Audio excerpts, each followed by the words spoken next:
台北市网甲昆明街320巷有一个工地，伫8月20日时，边仔道路放弃，虽已经补好势路，也毋过因为落大雨又过积水，里长是食不满。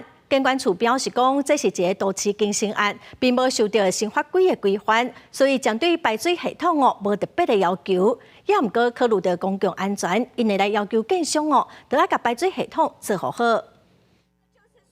已经把土补好了，还在等于说排水不良吗？台北市网甲昆明街320巷有一个建业工地边的路，20发生路边规个凹落去，面积差不多一个车身这么宽，好佳在无人受伤。但是路拄则铺好，又搁发生淹水的情形。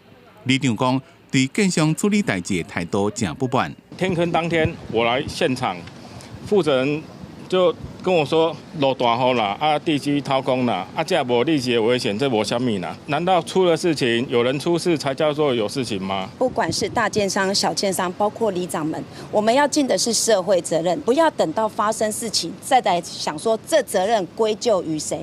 里长也讲，这已经是第2遍出问题。顶回是路公梅甲下水道塌掉的，就已经真罕嘛。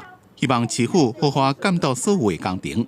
监管处是讲，这件案件是都市更新案件，适用较早期的旧法令，对排水系统并无特别要求。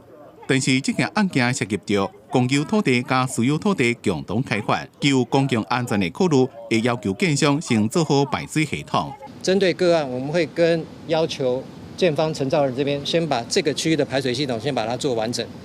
目前来讲的话，它并不完整，所以才会导致说下了大雨之后，它的排水不顺。议员是要求监管处应该要求施作的厂商是做好排水系统的设施，维护安全，并且通盘检讨所有的都市更新案件是否有这种情形。记者综合报道。